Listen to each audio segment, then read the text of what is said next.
Hi everyone, many thanks for joining us tonight. My name is Hannah Wallace.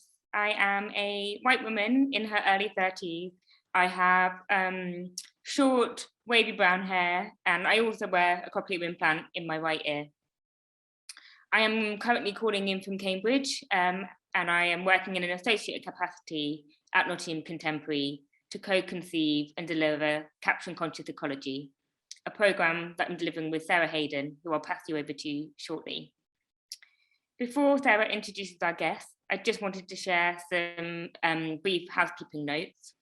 So our live programmes of talks, performances and screenings really seek to create challenging environments where open-mindedness and respect for each other's experiences and perspectives can foster growth. We will keep a really informal atmosphere throughout this evening, and I know that public intervention is limited in this sort of digital format, but we do welcome you to join the conversation as much as possible. You can use the chat on YouTube to write your questions and any comments as we go along, and I will gladly share these during the discussion in the second half of the evening. I just want to take this opportunity to show our gratitude to the Arts and Humanities Research Council for generously supporting Caption Conscious Ecology through Sarah's Voices in the Gallery project. And just to acknowledge the amazing support of my colleagues, Catherine, Janan and Jim, who are all working hard behind the digital scenes with us this evening. Just a note on access. For all of these events in the Caption Conscious programme, we will be including BSL interpretation. Today, that is provided by Hayley Wiseman and Sarah Perks. And we also have with us this evening, Natasha. Alongside this, we also have live captioning, which is provided by Andrew. If you'd like to activate the captions on your device, you can click the closed caption button in the corner of the YouTube screen. Or alternatively, there will be a link to the stream text, which will come up in the YouTube chat. For tonight's main screening, we have 3 amazing films. Each film will be has integrated captions and will also be audio described by Elaine, Lily and Joseph. More information about Elaine's work can also be found in the chat. An edited version of the talk will be made available online after the event this evening, so you'll be able to return to the conversation, or we hope share it with others who aren't able to be with us tonight. So I will just hand over to Sarah, who will tell you a bit more about the programme. Thank you.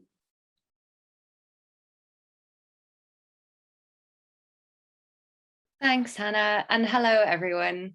Welcome to Protest and Practice, the 3rd event in the Caption Conscious Ecology programme. I'm Sarah Hayden. I'll be the one with the Irish accent, trying to speak a bit more slowly than I'm often given to do, and which I'm working on. I'm a white woman in silver stripes, speaking from upstairs in my home, probably with bits of plants in various states of health and hydration poking into frame behind me, and hopefully without any intrusive contributions from my very, very vocal dog downstairs. This 4-part series has been devised through a partnership between Nottingham Contemporary and Voices in the Gallery. It's a research project that I lead on voice, art and access. More specifically though, the series came about through a very close and jolly and sustaining collaboration between curator Hannah Wallace, our host tonight, and myself. Caption Conscious Ecology arose from our shared desire to open conversations about accessibility in moving image and voice-driven practices. We set out to gather insights on captioning and media access from activists, from access workers and scholars across the fields of communication, critical disability studies, and deaf studies. Our contributors tonight come to captioning from different angles, with different experiences, and we're thrilled to bring them together. In inviting historian Jaipreet Virdi, we were conscious both of how Jaipreet's scholarship anchors the advent of captioning in a history of protest and resistance, and of how her activism highlights and enacts its continuing importance as an act of protest and resistance today. Reading Jaipreet's book, Hearing Happiness, I was bewitched by the story she tells, how she tells that story, and struck by the implications of her account for how deafness has been historically framed by the medicalized discourse of an ableist, audist context. In her work, Jaipreet stresses that captioning is essential for, in her words, the mental and social well-being of deaf people, arguing that it is the means by which political participation, and I think that's a really important concept that she brings to us, as well as art and media, can be made accessible. We became aware of collective text through their committed and incredibly creative work to make accessible some of the most progressive moving image programs and most interesting moving image practices in art in the UK today. What compelled us to seek them out for this program was not just the knowledge that they are revered by the artists with whom they collaborate, as well as by the film and art publics that have been so long locked out of moving image by inaccessible screenings and presentations. In part, this collective regard for collective text has developed because the captions they collaboratively devise do so much more than just nod to the presence of sound besides dialogue. They don't rehash familiar, hollowed out boilerplate descriptions.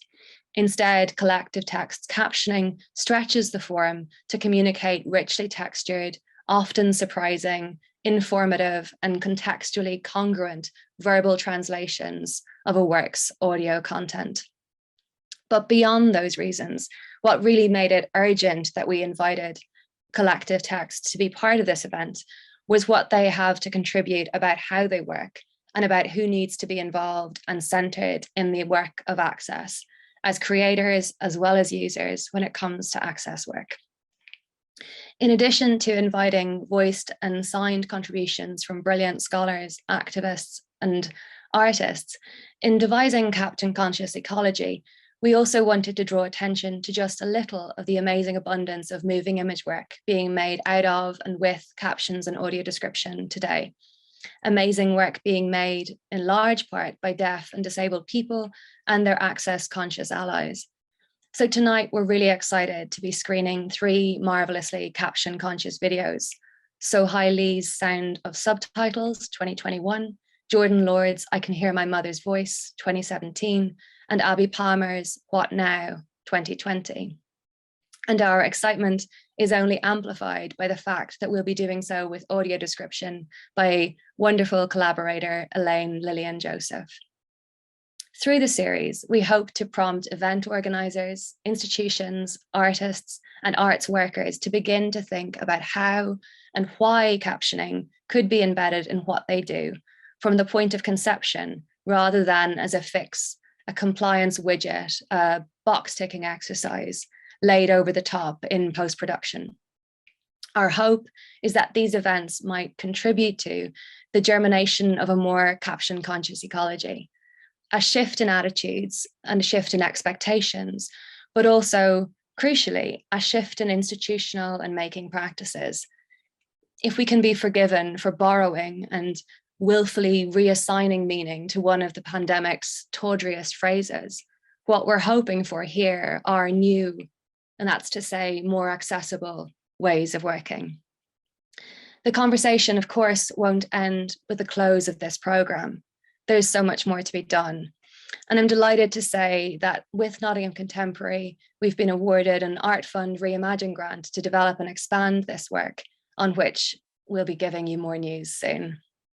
Hannah and I, and Voices in the Gallery and Nottingham Contemporary are all going to be thinking about access and captions into the future, and we're keen to connect with others who might be interested in getting involved. So do get in touch if that's you.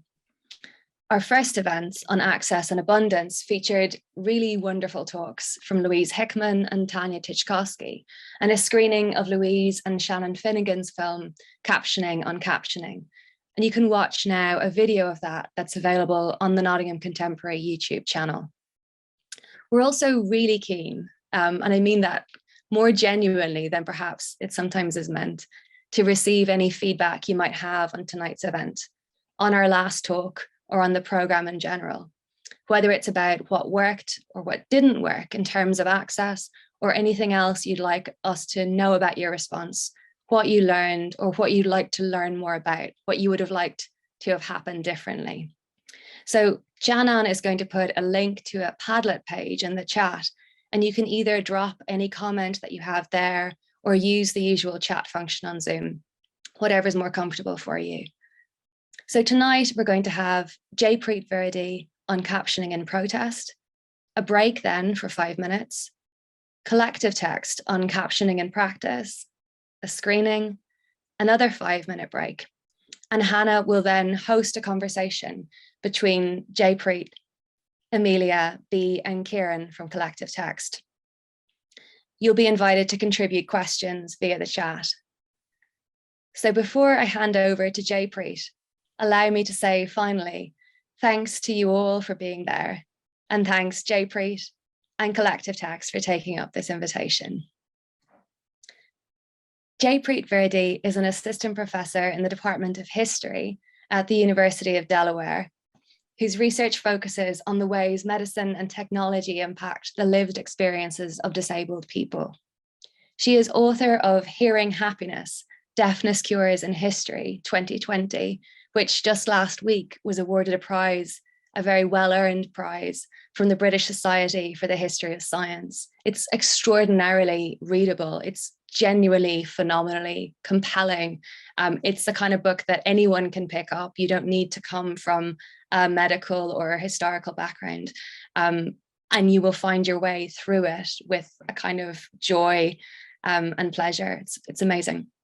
She is co-editor of Disability and the Victorians, Attitudes, Legacies, Interventions 2020, and has published articles on diagnostic technologies, audiometry, and the medicalization of deafness. Her new research project historicizes how disabled people tinkered with their prostheses and perceived their devices to be prosthetic extensions of themselves that were crucial for their self-crafting of normalcy. Through case studies of users adopting what Virdi refers to as the disabled gaze, this project forces us to confront how disabled people challenged medicalized assumptions about their bodies and claimed their own spaces to craft their identity. So I'm going to hand over to Jaipreet now, and after Jaipreet, there will be a 5-minute break before we're back for the presentation from Collective Text. Thank you.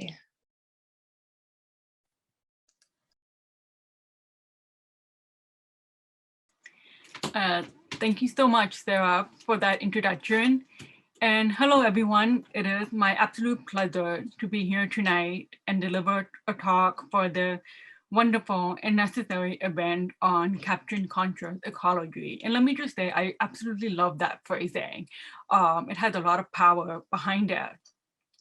I want to give special thanks to Hannah Wallace for the invitation and to all the organizers, staff, and volunteers who have put together this very exciting program. And of course, thank you, audience, for your participation and engagement. I have been very excited for a few months now about this talk because A, I enjoy sharing my work with different audiences, and B, this gives me a chance to dig up research that is very much integral to my activist self. And it's always nice to bring my academic and activist sides together. By way of an audio description, I am a South Asian woman with short curly black hair. I am wearing this purple and pink paisley top and sitting in my home office, which means I am surrounded with lots of books and lots of green, lush plants that are partly my partner doing. So he's the one who takes care of the plant. So any credit about how green they are goes to him. I am zooming in from my home office in Newark, Delaware, in the United States. And I want to take a moment to just very briefly acknowledge that this occupied land is the traditional home of the Lenape and Nanticoke tribal nation, and Delaware nation. Without them, we would not have access to this gathering and to this dialogue. And I take this opportunity to thank the original caretakers of this land. But beyond speaking mere words, I am actively and consciously working to decolonize my own scholarship and teaching. So I invite you to visit the website Native Land, which is native-land.ca, to better understand the occupied land where you currently are. So next slide, please, or the home slide. So let's begin with black barred white text, captioned in protest. And let me preface by saying two things. First, I am positioning this history that is largely in American history because that is my area of expertise. So I hope in our Q&A later tonight, we'll be able to link some of this American history with what's also happening in the UK and Ireland as well. And the second thing I want to talk about very briefly, and please forgive me, Sarah and Hannah, for bringing this up, is this ongoing practice of how captioning works. Just before we all started this event, behind the scenes in our green room, we were struggling to put together the captioning in order. And I made a remark about how ironic it is we're having a panel about captioning while struggling with our own captioning issue. Which shows, very simply, we have a very long way to go. This is not perfect technology. This is technology that's still very much a work in progress and can be improved. So let's never take for granted what we do have. And I can tell you personally, on my end here, we have the captioning provided by Andrew. I also have captioning set up on my iPad and on my phone as backup option. Because as a deaf person, I cannot actually communicate or function in the virtual space without accessibility. So my talk today is positioned from my vantage point as a historian, specifically a historian of medicine, technology, and disability, and also as a deaf person who wears hearing aids and relies on lip reading and captioning for communication. So I am not very fluent in either American Sign Language or British Sign Language, which goes to show just how varied and the experience of deafness actually is. Next slide, please. I'm going to begin with a statement given by Alice Wong, who is an Asian American woman and wears a respirator mask. And Alice is an American disability activist who in 2020 was listed in BBC's 100 Women's list, and a list of extraordinary and influential leaders from around the world. And in her statement to the BBC, Alice stated, quote, "The world has changed a lot in 2020, and I don't ever want things to return to normal," end quote. We all experienced the drastic and difficult shift during lockdown, during the COVID-19 pandemic, when many workforces shifted to virtual spaces and redesigned technological assets for communicating and sharing information online. We persevered, for the most part, as a society with this shift, but for disabled people who have long campaigned for remote access to work and learning, but been routinely denied for reasons of impracticability or expense, suddenly, it seemed, accessibility was realized. Accommodations, in other words, emerged as a byproduct of the pandemic. And during this period, I spent 3 months consulting with different captioning companies, some of which I was actually previously unaware of.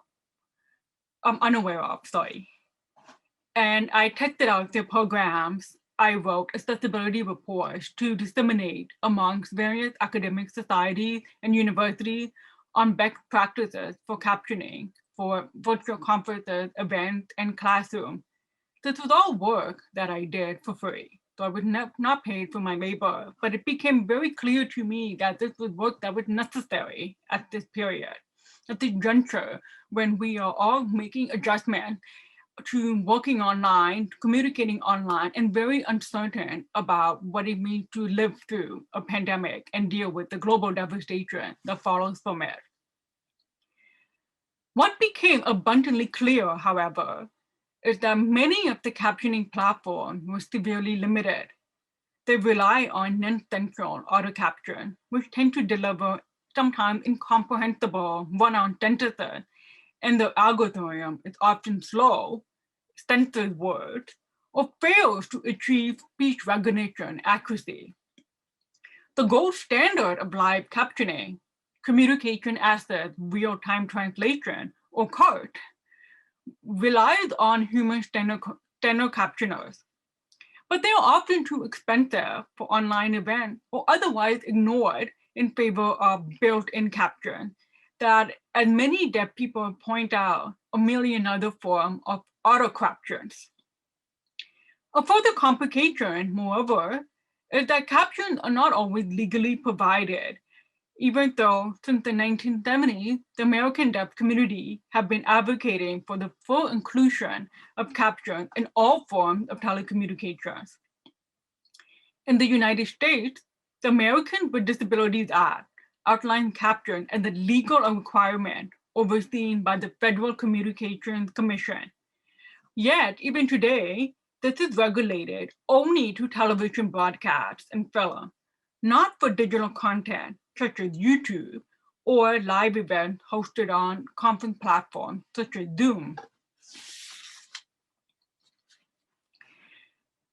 Next slide, please. And even when event organizers go above and beyond to ensure that virtual spaces are accessible, the technological limitations are often troublesome for deaf people. So in my own experience, for example, captioning delays aggravate brain fog. It makes it difficult for me to concentrate and respond to questions in a timely manner. My digital hearing aids often fail to capture certain frequencies coming from the computer, and spotlighting Zoom video don't always capture the nuances of accents that are necessary for lip reading.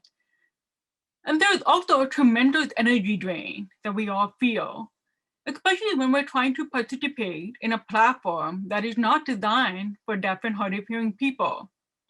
And again, all I can do in my end is ensure that I have the technological setup that is necessary for me to participate fully. And again, sometimes all the proper event planning and contingency measures cannot prevent a disaster. Sometimes the technology just refuses to work. Can't figure out why, it just has a mind of its own. And even a few months ago, when I was delivering a public lecture, all 4 captioning platforms that I had set up failed to work properly. So the Q&A section of my own talk became inaccessible to me. And here's the thing about closed captioning, especially for us who are familiar with the black boxes that used to sit on top of television, as shown in this image of a television, an 1980s television, more accurately showing a news reporter, and there was a black box on top of it, on top of the television, and a remote control next to it. These are boxes that give us access to the hearing world through black bars with white text. Access to space that I, like many deaf people, were often barred from because we were told it was too costly, it was technologically impossible, if not an absolute inconvenience, to provide on a regular basis. Yet this access, this is closed captioning, is essential for our mental and social well-being. Captioning are words displayed on screen that provide the speech or sound portion of audio for deaf people to follow along with the program. With this access, they are better able to comprehend speech, retain information longer, and it also improves reading literacy. Studies have demonstrated that captions can also assist in language comprehension and retention in people whose first language is not English. And it also presents a sociological breakthrough for deaf people as it provides them with the ability to communicate more freely with their hearing peers. My colleague at the University of Delaware, Sean Dudnick, argued in his book, Reading Sounds, that even people who have difficulty processing sensory or speech information have reportedly found benefits from closed captioning.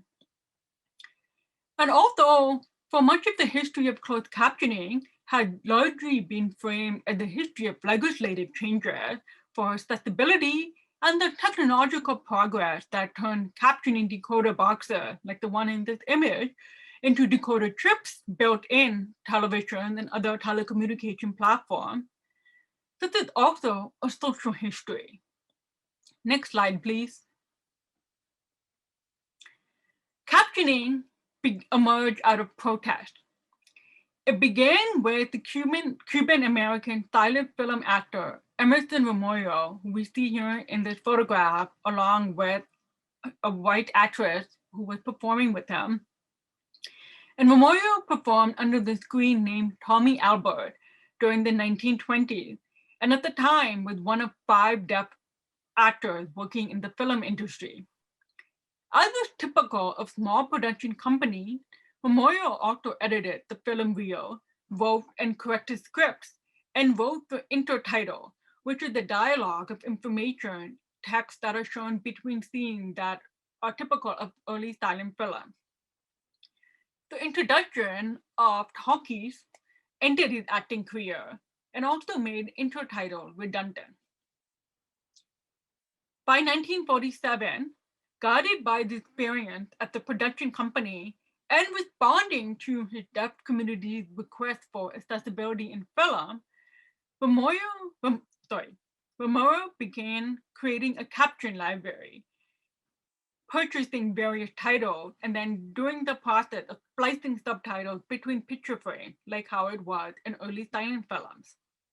And he rented out the caption film to deaf schools and deaf clubs. And though his work was the first technique for captioning in film, his method was considered to be unsatisfactory, if not crude. For one thing, his technique interrupted the flow of film and dialogue. It damaged the soundtrack, and it significantly extended the viewing length.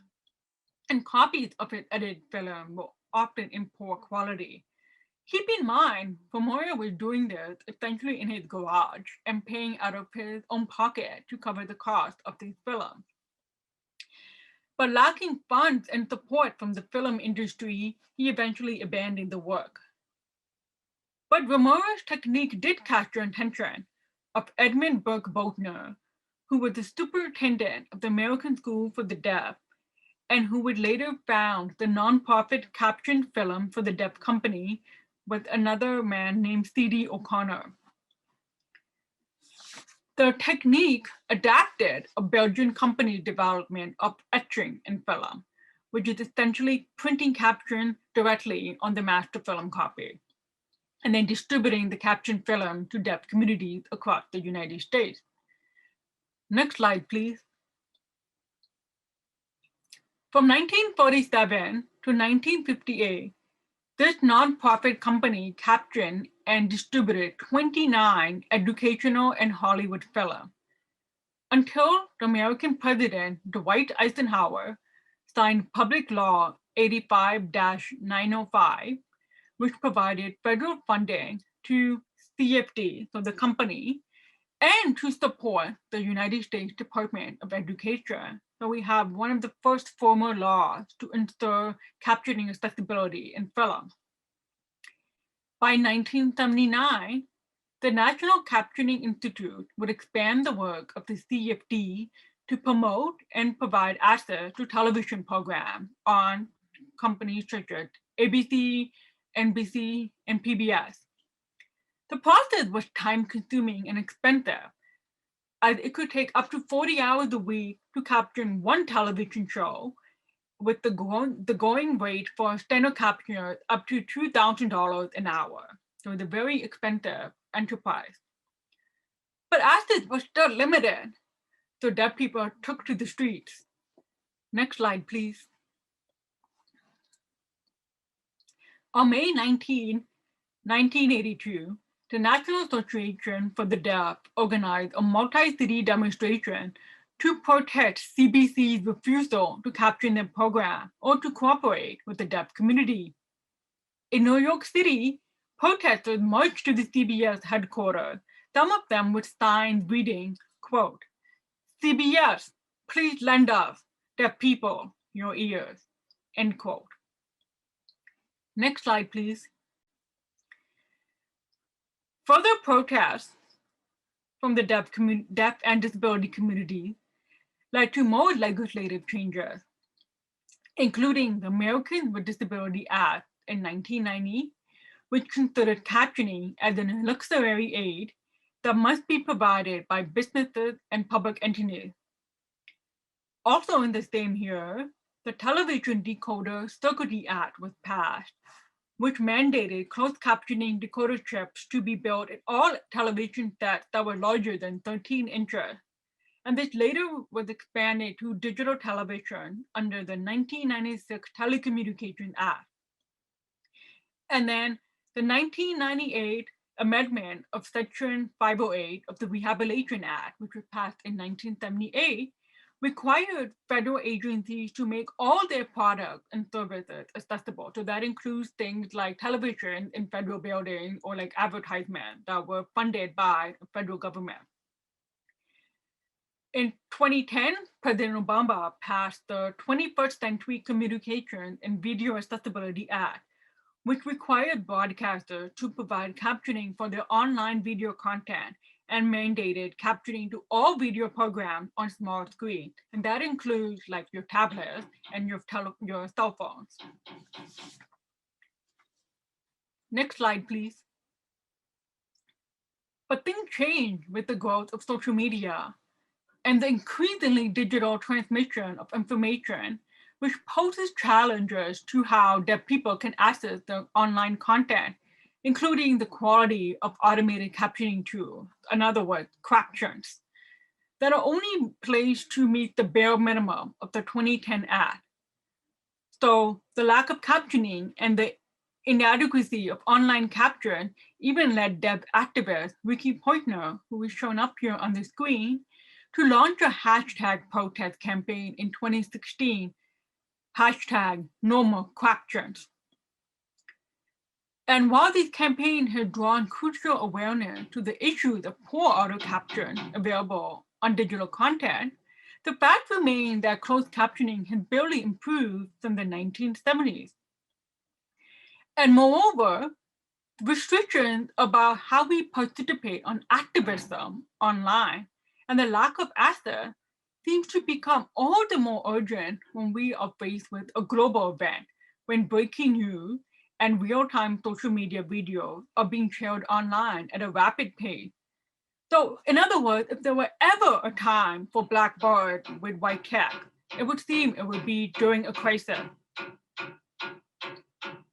My neighbor decided this is a good time to start hammering, so I apologize for that.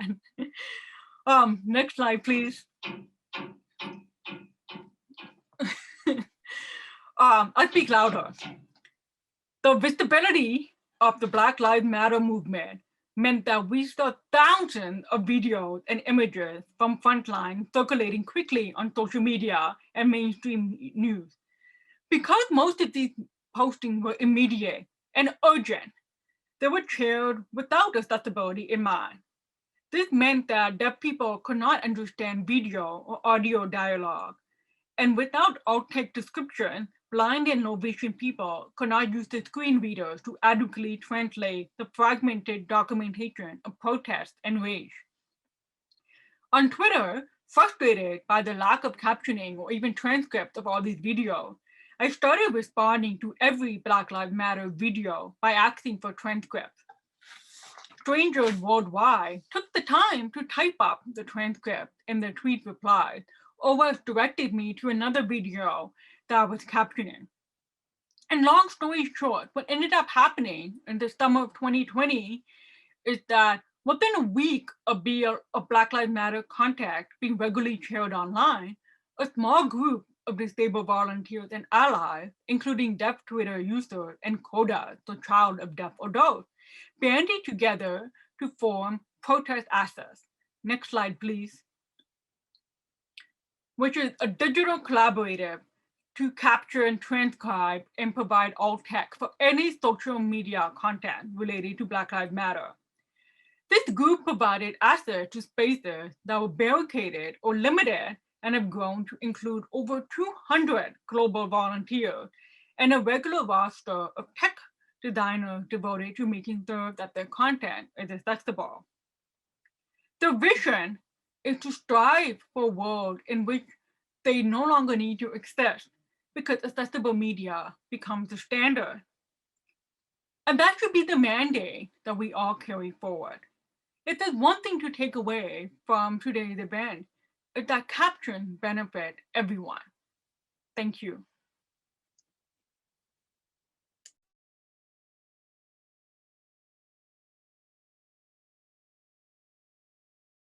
Hello, everyone. Welcome back. A huge thanks to Jaipreet for that stirringly powerful provocation, and for the sneaky peek that we have of your own canine right now behind the scenes.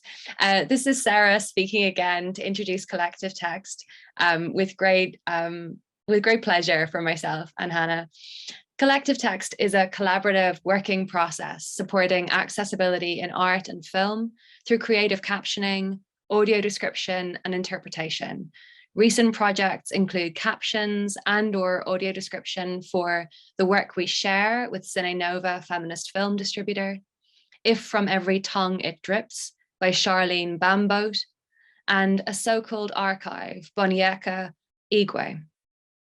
From Collective Text today, we have Amelia, Bea, and Kieran, with Natasha interpreting. Over to you.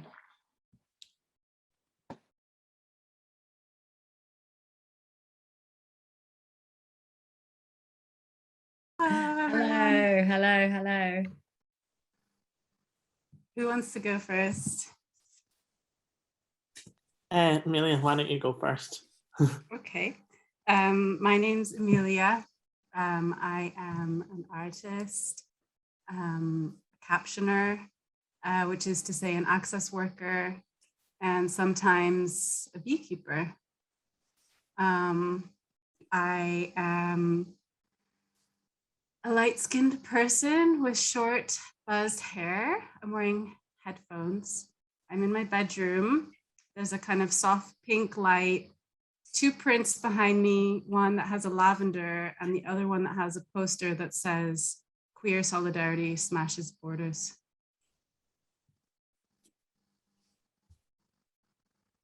Hi, my name is Kieran. I've worked with Collective Text for a couple of years now, working and supporting them in their captioning. I work as an actor as well, so I'm an artist. I'm currently in Birmingham doing a research and development for a project. Just a wee description. I've got shaved hair with the cocktail plant you can see on my left side. I've got round brown rimmed glasses that I will be putting on my head and on my nose throughout this session. I've got a mustard yellowish jumper. Behind me I've got red curtains. I'm currently staying in a digs, so this is not my place. So I've got like chest of like wardrobe with books and stuff all over on the top. Hello, hi, my name is Bea. This is my sign name.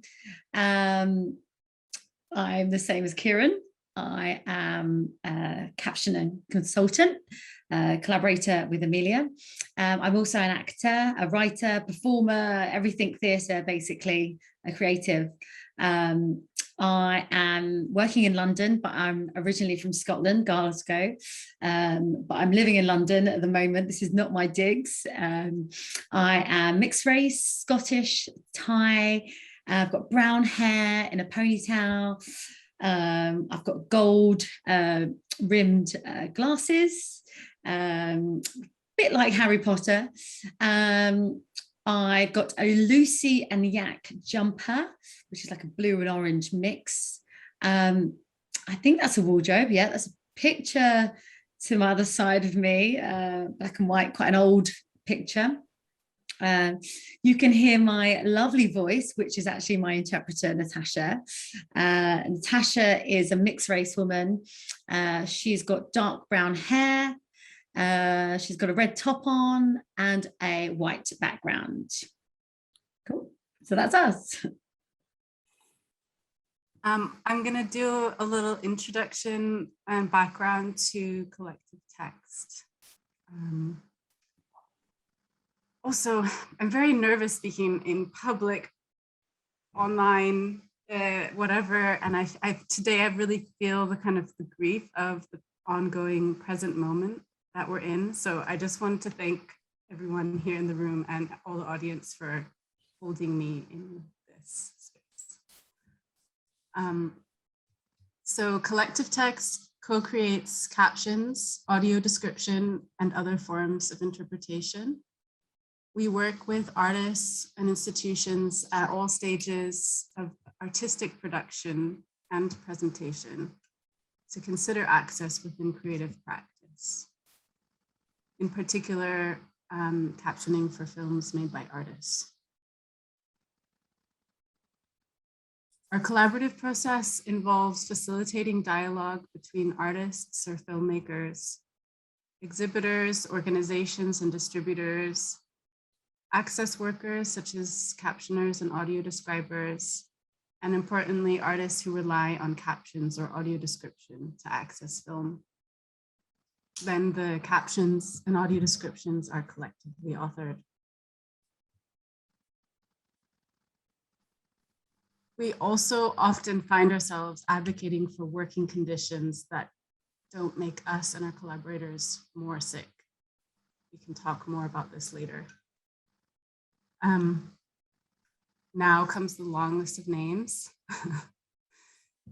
So a few acknowledgements and gratitude.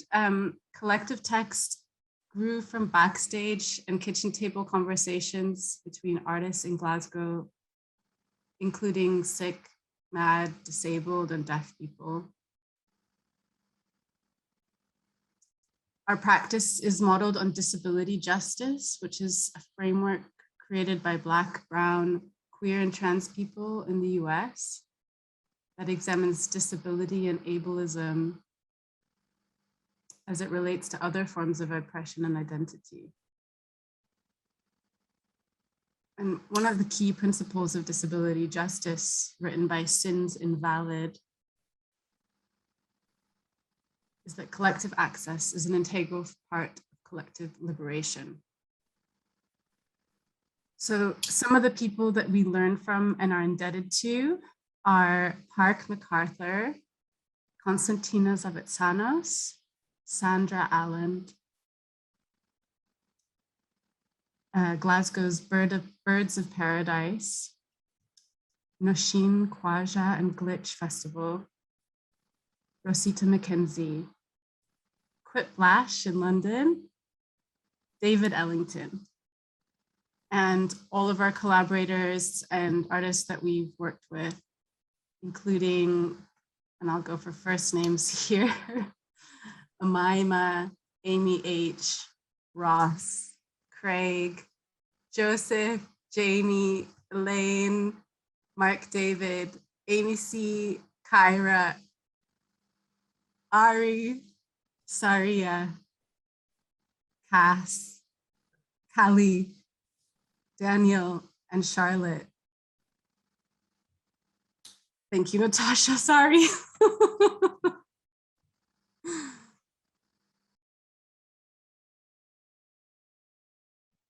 Cool. Shall I start? Yeah, start sharing. Okay, so where's my interpreter? So linked to the videos you've just watched, I just wanted to speak about the equivalent experience. So for example, I watched a TV show recently. It finished and I chatted to a hearing friend of mine, and when we had a conversation, we had totally polar opposite experiences. And she was just like, oh, it was really scary. These things happened. And I'm thinking, what? This wasn't scary. What are you talking about? And what I realized that sound hadn't been described properly, songs hadn't been described. So I watched it with my cochlear implant. I switched my cochlear on with the sound, and it was a totally different experience that I had. It was emotive. I was in floods of tears, and I just thought, wow, I was so confused, and I realized it was because the subtitles hadn't described tone, emotion. It was a totally different experience that I had. Amelia and I really work together. We collaborate with one another to try and achieve the equivalent experience for a deaf and hearing audience. And also, of course, we have different perspectives, but I think we've also had quite similar experiences. With that specific show I was talking about, there were some lines in which I thought was a specific character talking, but it turned out it was another character talking. So I was totally confused. It wasn't clear. And I had to work really, really hard to comprehend what was going on. For me, that is so important. And Amelia and I really talk about the emotional journey for a deaf person watching the film. So another example is when I first watched the film, I was watching it, and a film that we worked on, they were speaking Arabic, and the original film had no captions whatsoever, no translation. And I was just thinking, I'm fed up of going to a film in which they speak a different language, but they translate it for a deaf person, but the hearing person doesn't have the same experience. If you know Arabic, then of course you'd understand. But if you don't know Arabic, you shouldn't understand. That's the whole point of it. And I want to have the same experience as a deaf person. So we decided to keep the Arabic subtitles. So if a deaf person who knows Arabic, they would understand it. But if they didn't, then they wouldn't. But that's the whole point of it. But it means as a deaf and hearing person, we're getting the same equivalent experience. I don't want to be spoon-fed the translation. I want the equivalent. Thinking about sound, that is really, really important, which you saw in the last clip. Sound, which is just one word, is just not enough. When they say, you know, somebody's scared or something's far, or the proximity, or it's lovely sound, I don't know what that means. How do I know what the sound specifically is? So when I watch lots of descriptions, I don't specifically understand. I don't know what the feeling is. What's the mood? I think it's really important to describe sound. Obviously, not too much information. You don't want to be overwhelming, but just define what the sound is, explain what it is. Also, what is the emotional journey? I know obviously that is different, but you could, you know, add that. I think you could definitely add that in films. I think that's really, really important. I've also seen films which have songs, but they don't have the lyrics of the songs. They just say it's a song playing. And I just think, well, hang on, why is there no lyrics to this actual song? 2 more points, I'll keep them brief. The third one is what I was saying recently, having clear font, having color to signify which character is speaking, because I don't want to have to work hard to know who's speaking at a given time. And if someone's off screen, please add their name so we know who's speaking off screen. And that actually doesn't happen. So I don't even know who's speaking. Sometimes, you know, if any added information, so for example, what's the accent? My partner said to me recently, oh, they've got a Glasgow accent. I was just like, wow, I didn't even know that. So it's really important to add accents. My last point is we had a split screen film. Amelia and I made a decision to use captions on both split screens. We just wanted to have the equivalent for a hearing and deaf audience. And it's almost like you had to decide as a deaf person or a hearing person which captions you wanted to read or listen to. So it was the equivalent. And we feel that just matched. I think, you know, captions have been going for so long and we just want to change things up. We want to have the equivalent. We just don't want the same old.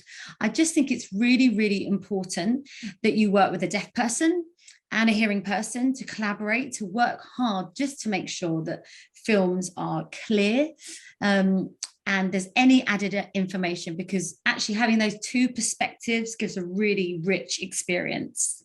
Over to you, Kieran. Thank you. I'm going to be listing a whole bunch of names for you, Natasha, and just to annoy you, no, I'm kidding.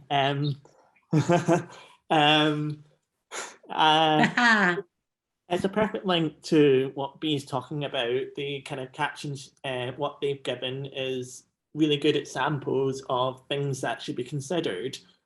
And, you know, oftentimes people forget that what captions are created for. The captions are created for access, and they're created for access for a deaf audience.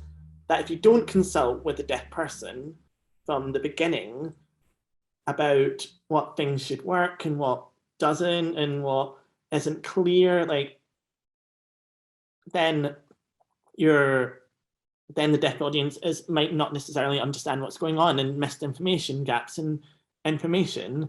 And I think one of the, like, for example, me and Amelia were working last week on a film which had a lot of kind of, they were trying to create the impression of what the film was doing, and it was kind of a lot of jaggy captions. I don't know if it's the film last week or a couple of weeks ago, I can't remember. And it was a lot of the captions just doing weird stuff, and I think it was meant to emulate a walkie-talkie thing.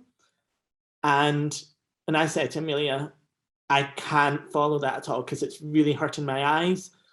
And, you know, people want to create captionings that's really fun and accessible and create new ways.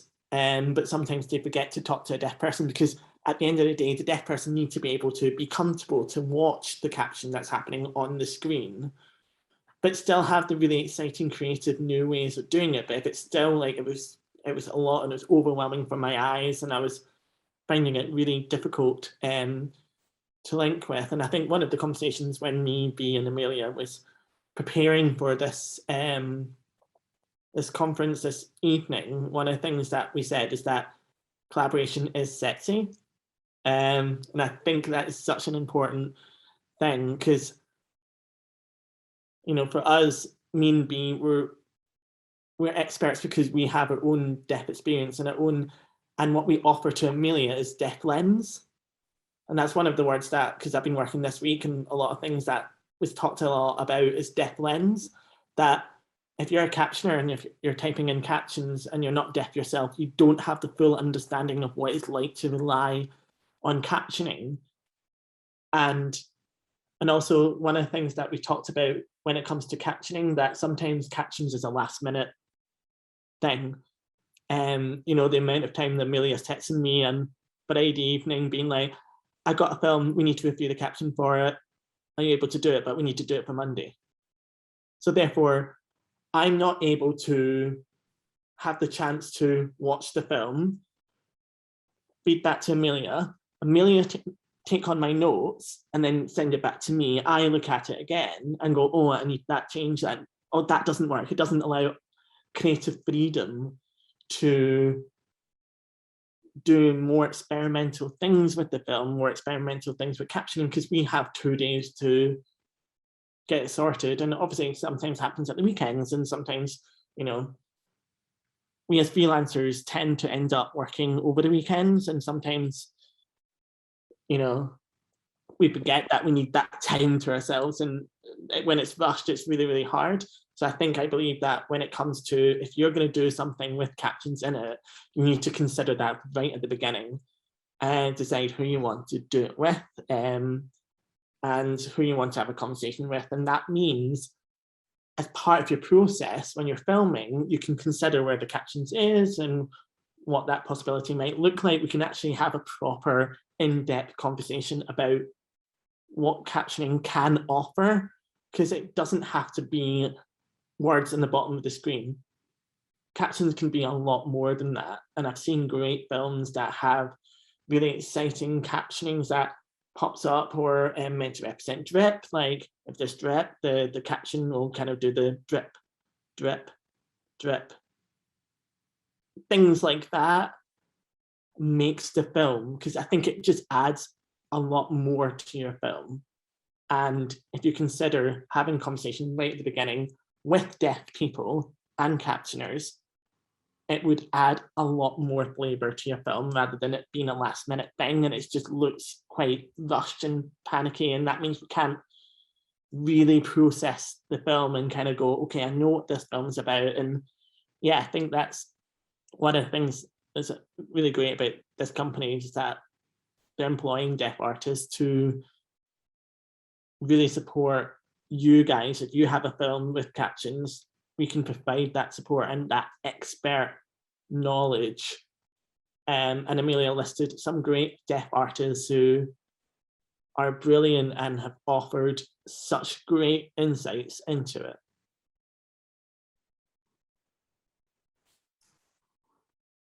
Thanks, Kieran. And thanks for the mention about the weekend working, because I think as all of us being freelancers and caring so much about the work that we do when we're trying to build a collaborative process in something that's meant for a kind of tick box, get something done way, then the institutions pass on this sense of urgency and scarcity to the artists, and then the artists pass it on to us, and then I pass it on to you.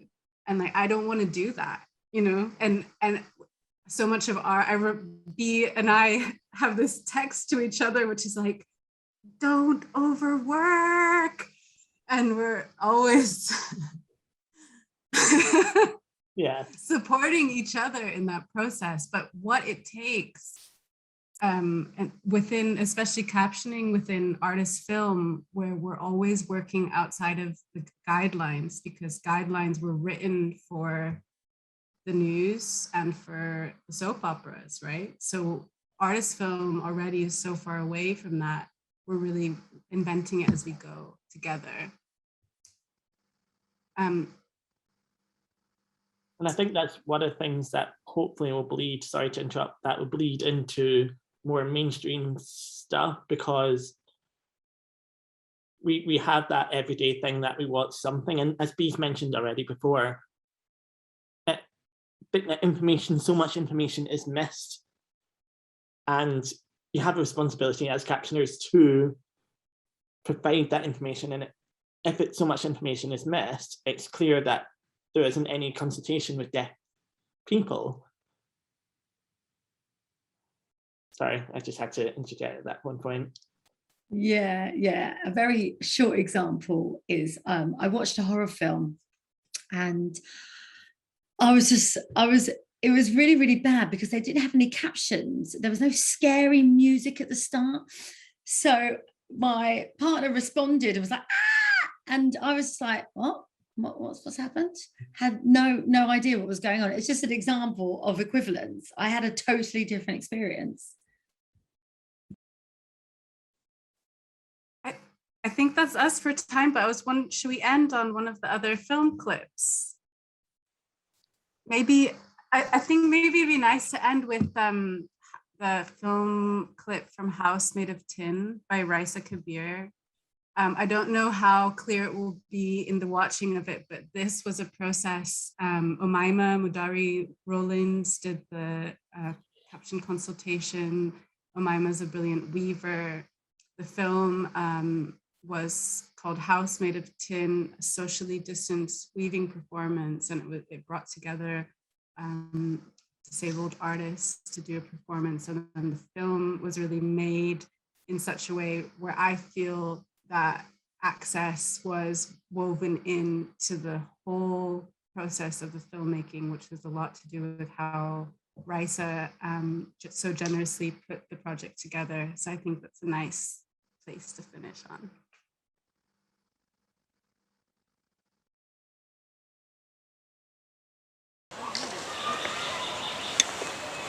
On a sunny October day in a London park, 8 of us sit together with food and chat through masks.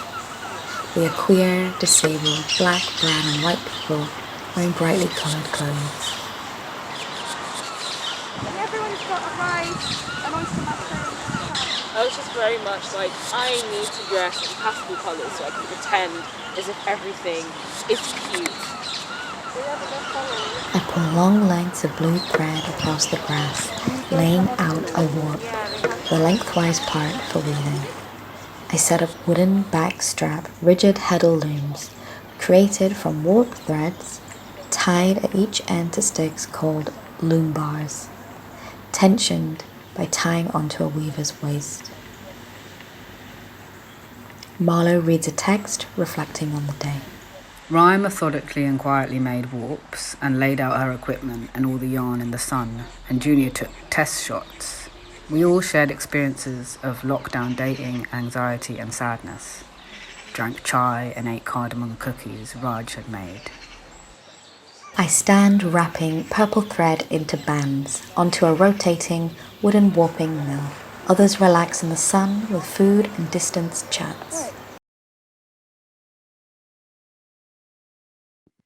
Sorry, that was so incredible. Thank you so much, Amelia, B, and Kieran, and Natasha, of course, for sharing with us. It's just really brilliant to hear so much about these ideas of practice, but also protest in your presentation and in Jaipreet's, of course, as well.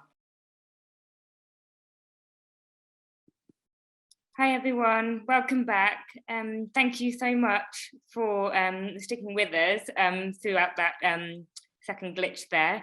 But yeah, it's just really brilliant to be able to bring together all of these artists along with our presenters tonight. So just to reiterate, if you do have any questions for any of our presenters, for Jaipreet, for Amelia, B, Kieran, please do pop them in the chat and I'll be really happy to share them. I just have a few questions of my own, so I'll get us started, and then, but also just to say, of course, I'd really love if the presenters wanted to ask each other questions as well. That would be, you know, really, really amazing to sort of facilitate that too. So I think the first thing, really, I just wanted to sort of bring us back to one of the things that you talked about, Jaipreet. So you mentioned about protest access. And just this idea of, you know, their vision for a world in which their work, their practice doesn't need to exist because accessible media is the standard. And I think this is something that feels really, really important in all of the work that we're thinking through at the moment in terms of captioning.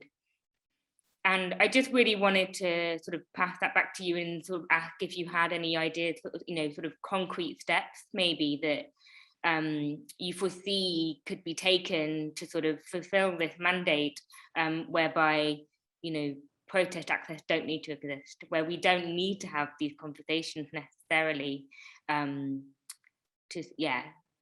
What you think we might need to do next to make that happen. Absolutely. I mean, one of the things about protest access that we have to remember is that they're a volunteer group. I mean, they have just banded together in response to what they perceive to be a very urgent social and political need, and then stepped in with the necessary skill. And keep in mind the cultural context in which protest access emerged as well. You know, this was during lockdown, so people were at home and then had the means and the time to be able to provide this kind of volunteer service. So I was very much appreciative of that effort.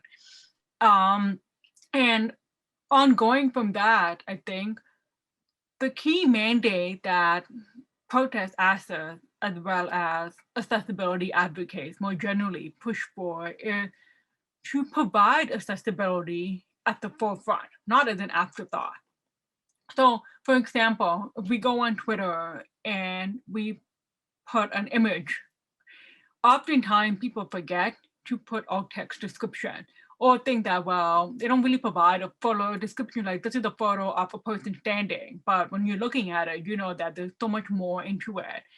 So these kind of descriptive nuances are really important for contextualizing the message of an image or an audio, but are often ignored for purposes of inconvenience or the time it takes to do that. So I think like making that part of a regular mandate is something that really needs to change. Like it's not an annoying add-on to sharing information, but a necessary aspect of sharing information. In my own media policy, like I won't do any radio or podcasting interviewed if they don't provide accessibility. If they don't provide caption for video recording, or if they don't provide transcript, I won't do it. Like, there'll be somebody else who would ask me to interview. And oftentimes when I have conversations about this with the producer, they just seem flabbergasted about how they can provide this accessibility. And I have to remind them, it's not my job, it's your job. If you want to have your content be understood and be, absorbed by a wider audience, then it's your responsibility to figure out the technical requirements. It's your responsibility to ensure that you have transcript or alt text or caption, not to put the onus on disabled people to do the work, often for free. So I think making this more rigid policy for telecommunication, for education, for work, and even generally for social media, I would say is a huge step going forward to making sure that all content we share online are accessible. And obviously bringing in disabled expertise is very important. As we saw with the example of the video, how caption can change your meaning or provide more meaning. Yeah, absolutely. And actually, something that you've just mentioned is this sort of sense of captioning or accessibility tools being this afterthought and this add-on. And I know that this is something that you talked about a lot, Kieran, and all of you, I think, in Collective Text. I don't know if you wanted to respond a bit more to this, because I think this is a really key part of how we drive this work forward. Yeah, just as a quick response, one of the things that a deaf person was doing an interview, and she said, if you provide me the access, I would do the same job as everyone else, and I would do the same as everyone else. What you need to provide is access, and I think that's what you've raised, a really important point. And also, like, I keep hammering on about it, but I think it's so important that it should be considered at the beginning. I think sometimes people think access is just a simple thing. It's just a simple thing. It's just words on the screen, or just a simple audio description that you hear. But actually, it's a lot more than that. It's a skill. It's an important skill that all filmmakers need to consider from very beginning. So yeah, what they've been saying, it's really, really important. Yeah, and B just wanted to come in. I just wanted to add to that quickly. I forgot to actually speak about this. Lots of people assume sign language and spoken language, for example, English and British Sign Language, you think it's the same. So if we know BSL, we know how to read English, but actually that is not the case. There are two separate languages. And that's why my concern sometimes is, if we're using captions to explain sound, for example, you have to make sure that you don't overcomplicate it. Don't use overcomplicated words, otherwise it's just not understood, and actually it's not accessible either. And another thing which I think is quite important to bring up is captions are not only accessible to deaf people, it's for deaf people, but on top of what you're saying, what Kieran and Jaipreet were saying, how do you make it fully accessible? And it is really, really difficult. It's a difficult thing to achieve, but your audience is predominantly deaf. Shall I also respond? I really appreciated, well, thank you, Kieran and Bea and Jaipreet and Hannah, for the question. I think I love this idea of refusal and refusing to participate where there's not access. But I wonder what's then the conditions that allow that to be possible across complexity of situation.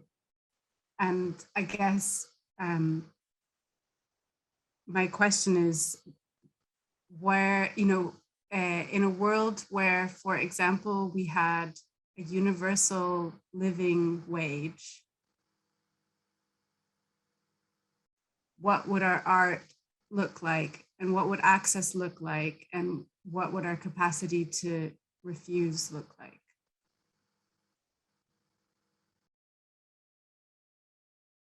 Thank you. Yeah, I think they're, really, really important questions that we need to be continually asking ourselves. And it sort of also makes me think just what you were talking about, Jaipreet, as well, in terms of these ideas of energy drain, and just, it would be interesting to know, considering everything that we've just talked about, where perhaps then you as collective text or as individuals, and also Jaipreet, where do you think that people, where are you putting your energies at the moment, and what feels like the most important thing to pursue?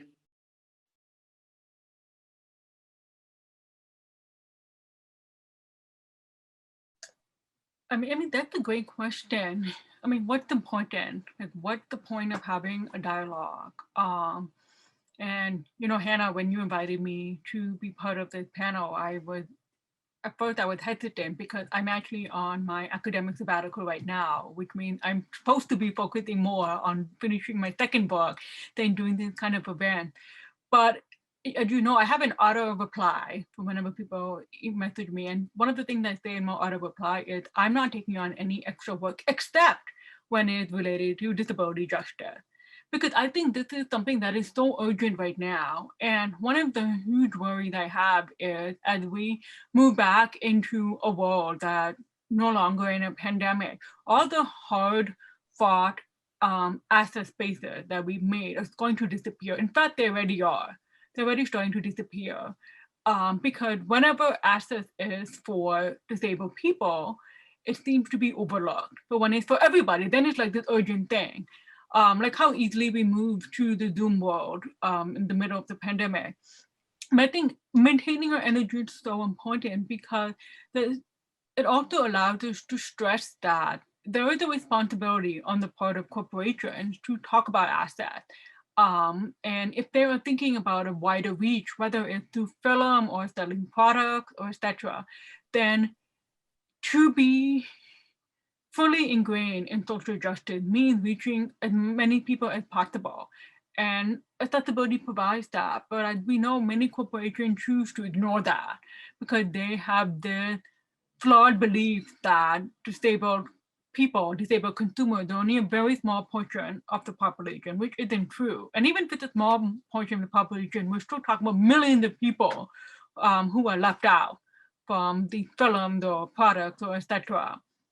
So I'm right now, as somebody who has become an activist, as someone who's also deaf and disabled, I try to be very cautious with my time to also set an example for other people. So if I refuse to work in a space that's not accessible, I don't expect someone else to take up on that work. I want them to also refuse because I want to set better standards for how we educate ourselves and how we work with, with able-bodied people.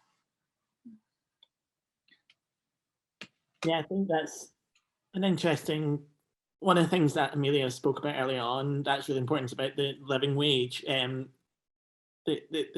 being paid for our time, because, I've seen, when I was younger and I used to accept things for free because I was like, oh, at least I'm educating other people and I'm, giving them a little bit more deaf awareness or whatever. And I've realized that at the end of the day, like, when we're talking about captionings, I'm always happy to help and support, and as long as I'm getting paid, because that's my time and that's my that's my knowledge, but also I'm deaf every day as well.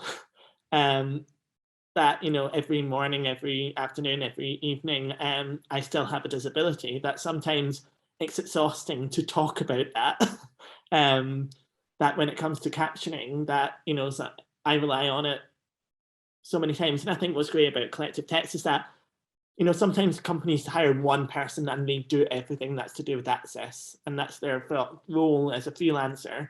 That was great about collective text because it's literally like a collective, and they have a collective of other deaf artists as well that they provide work for. That means we're not doing it all the time, because sometimes it can be exhausting, it can be tiring to educate. But at the same time, it's exciting when companies are willing to listen and willing to learn. That I think is really important about Jaipreet made about saying no, because there's been situations where it looks like we're about to be underpaid for so much work. And I think we need to, then other people will accept that work. Therefore, if other people are accepting low wage for too much work, but then at the same time, it's like, but those people need to be paid. So it's a very complicated issue, but there needs to be a conversation around pay for our time when it comes to providing our knowledge about our disability. It's a really important conversation, especially around captioning. Yeah, I just wanted to talk about two things, one linked to what Jaipreet was saying and what Kieran was saying. So what you said about doing the work for free,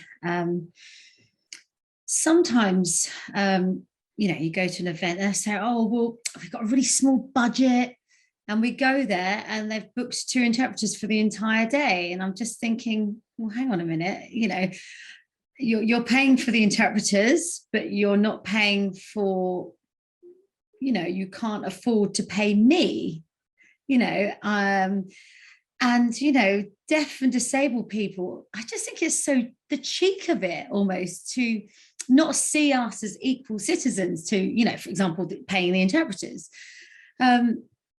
And talking about turning down jobs, it's a difficult situation because yes, I want people to say no, but sometimes, I can't afford not to say no. As we said before, what we earn is, is not as much. What with COVID, the pandemic and everything that's happened, you think, right, okay, I'm actually getting work. It's almost like I have to accept it because I can't afford not to. So it's a bit of a catch-22, and it just makes it difficult. Of course, I need to work, but a lot of the situations aren't accessible for me. So I want to provide that information. There's this idea of disability justice that we mentioned before. And I think this is, as both of you have said before, we need to think about it at the very beginning, not as an afterthought. There needs to be budget for us to be paid for the work that we do, but that needs to be at the very, very beginning. And I think that's so very important to know, right, I'm going to be paying for a captioner, I'm going to be paying for interpreters, I'm paying for access. Because often what happens in Scotland and Arts Council England, people don't actually ask at the very forefront. It's always an afterthought. So if you put it in your budget, I do feel that deaf and disabled people are kind of working class people, and that's how we're represented and that's how we're paid.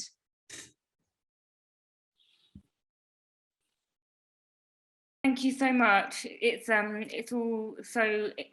just so important to hear all of these things, and I think what's really clear from both of your presentations is that essentially, what comes hand in hand in thinking about access is also thinking about conditions of labour and thinking about what it means to invite people into a conversation and what work that really entails.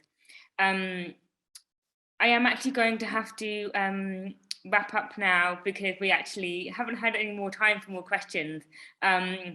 So I do hope that at some point we can continue the dialogue part of it together. Just to say that we have had a few, we've had lots of comments from people saying thank you so much for all of your presentations. And yeah, did a lot of agreement with ideas of not being paid enough for the work that you're doing. And so I think there's really, there's a lot of people out there who are agreeing, and so there's still a lot more work to do. But I think if we're all in it together, then that's great. So I'm just going to pause for a moment, and then I'll say my thank yous. So yeah, just, first of all, to say thank you to everyone who's been working behind the scenes. We've got Catherine, Janan and Jim from Nottingham Contemporary, and also the rest of the team at Nottingham for supporting this work. Just to say thank you to Sarah and to the AHRC funding with Voices in the Gallery for making this project happen. Thank you to Jaipreet, to Bea, to Kieran, and to Amelia, and of course to Natasha for presenting tonight. It's really inspiring to hear all of your thoughts. And also thank you to the artists who agreed to share their work with us tonight. It was so highly, Jordan Lord and Abby Palmer. And of course, thank you to everyone who joined us tonight and shared your thoughts and your comments. If you do have any feedback, please do send it through to us. But otherwise, we will wish you a really good night and hopefully see you soon. Thank you.